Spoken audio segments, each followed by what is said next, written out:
5 seconds. Mr. Chief Minister and friends, I am very happy that all of you have been able to attend the two functions today. Since the director has already given you the background about the two schemes, I need not repeat the details here. This function has come off immediately after my return from the meeting of the Tourist Development Council held in Srinagar, and so we are in a better position to take stock of the situation regarding tourism in the whole country as well as in our state. Tourism, like other isms, has not been properly appreciated, and it has not yet come to play its full and rightful role in the development of Indian economy. Many of the countries of Europe repaired their war ravaged economics through the development of tourism. In India, also, in spite of its weaknesses, it stands as the fifth biggest industry earning foreign exchange for us. Our earnings of foreign exchange from tourism last year were about 23 crores of rupees. It has been estimated by experts that this figure can easily go up to 40 crores, and government of India is keen to reach the target of 50 crores by 1967. Considering this figure in the background of our foreign exchange deficit in the plans, one feels that no effort should be spared for developing this country.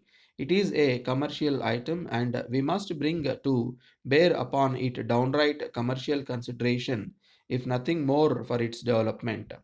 Apart from purely economic and commercial considerations, which should weigh with us very heavily, there is another aspect of tourism which deserves to be given due importance. Travel, said Bacon, is education, and a truly educated man is generally one who has emerged out of his shell and seen the wide world. All tourism brings us nearer to each other at a man to man level. It removes fear, suspicion, and distrust and shows that we are all basically alike.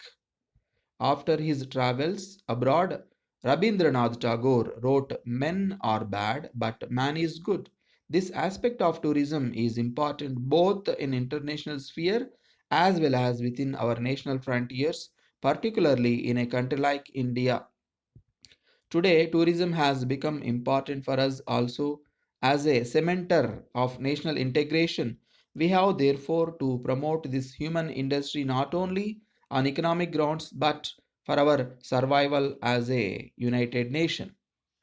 Tourism entered our planning effort 5 years after the rest of the industries. There was no mention of tourism in the first plan. In the second plan, an amount of 4 crores was provided, and in the third plan, this was raised to 7 crores. However, provision of amount in the plan is not the end of the matter. We have to take concerted steps to introduce tourist consciousness in our thinking at all levels. In 1961, Government of India mounted a campaign initiated by the late Prime Minister C. Jawaharlal Nehru to welcome the foreign visitor as a guest and a friend. In 1963, the Government of India appointed a committee under Mr. Jha to suggest ways and means how tourism could be promoted further and earnings from it increased. This committee, popularly known as the Jha Committee, has made recommendations which now from the basis of Government of India's policy on tourism. This report was discussed last year and also this year at the Tourist Development Council at Srinagar, which I have attended. The accent naturally has to be on the foreign tourist, but whichever place is developed for the foreigner becomes automatically useful for our own place also, and vice versa. Further, it has been suggested that we should concentrate our resources in developing fully a few places rather than dispersing our resources on larger number of projects.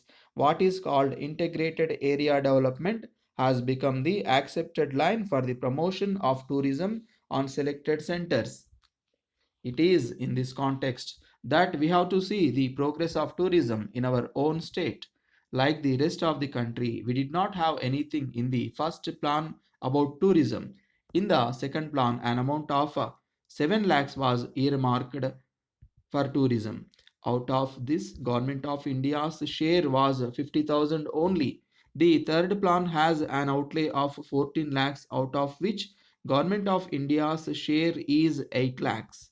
Thus, the third plan represented a big advance over the second. It was mentioned in the Tourist Development Council that in most of the states execution of schemes was very slow, but I am glad to say that it was noted with satisfaction that in our state progress in the execution of schemes is good. We have decided to develop three centers extensively in the third plan for tourism, namely Hyderabad, Nagarjuna Sagar, and Vizag. These schemes for which the foundation stones have been laid by Chief Minister today are out of the four schemes costing over 4 lakhs approved by the Government of India for Nagarjuna Sagar. Last year, after a visit by the Director General of Tourism, Government of India agreed that Nagarjuna Sagar had tremendous tourist potential and that in due course, when the lake is formed, it will become one of the two places in the world which will offer a combination of ancient heritage with modern achievement lying side by side. The other is the Nubian Valley in Egypt where the Aswan Dam is being constructed. I am glad that these schemes have been blessed by our Chief Minister and hope that they will be completed within this year.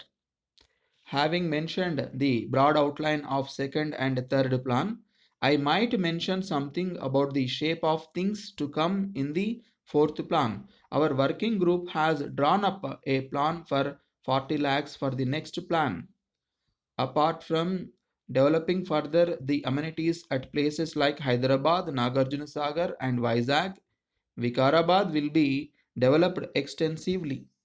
A draft for the fourth 5 year plan is yet to be discussed, and of course, there will be some changes.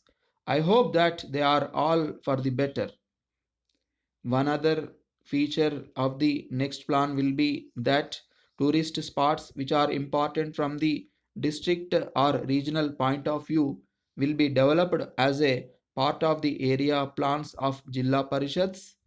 We have on our part made provision for giving subsidies to Jilla Parishads in deserving cases. Thus, instead of the present three categories, we will have four categories.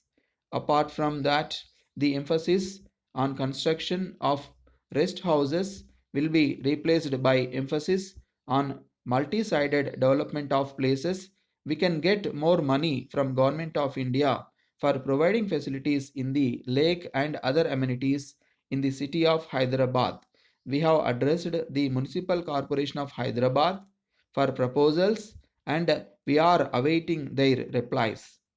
Accommodation has come to be regarded as the rock on which tourism is floundering in the last 7 years. While number of tourists visiting India has increased by 300%, the accommodation has increased only by 11%. There is a crying need for accommodation and the government of India is keen that we should provide more such accommodation.